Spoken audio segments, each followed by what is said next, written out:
brand new exit polls now giving us a surprising look at the voters who elected Donald Trump. Yep, here to break it all down, pollster and president of Musklansky and Partners, Lee Carter. Lee, good to have you here this morning. Great to be here. I mean, you have been diving into these numbers for months, if not the past entire year. Let's break this down, starting with the gender. Male, when it came to the male vote, Trump 53%, Clinton 41%. Females, this is what surprised me.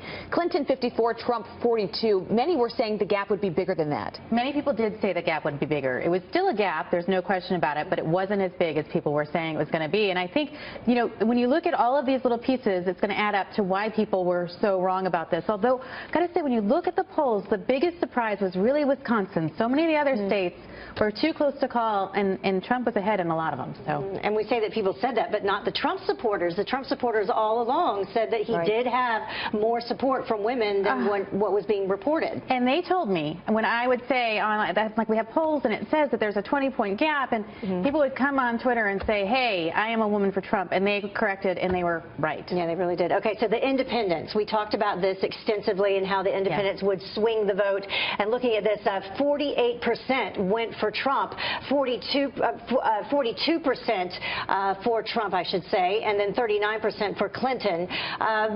Relatively close, though. It is relatively close, but it was also between Trump and Clinton, when you just talk between the two of them, it was a 6-point spread.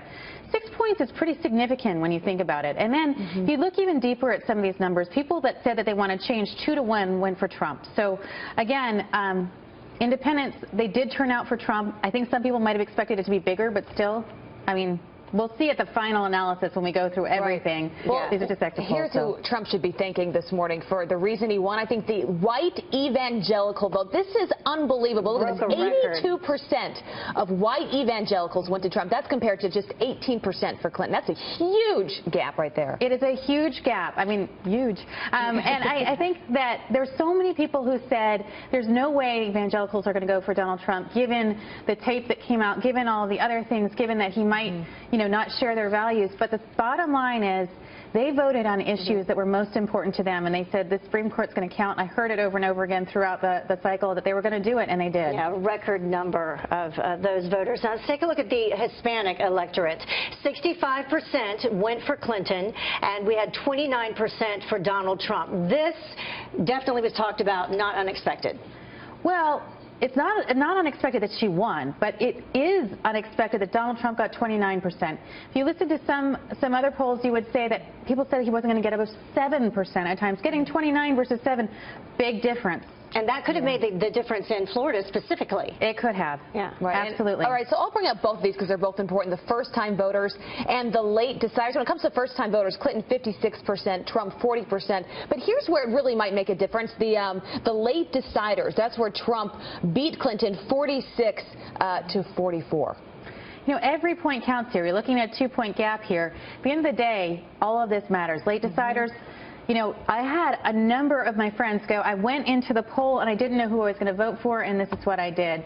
And those things, you know, they really do matter because we saw these fluctuations in the polls right up until this weekend. And so, well, I was in Florida yesterday, and I had a number of people come up saying, I have not voted in 30 years, but I'm voting this time because I'm passionate enough about this election.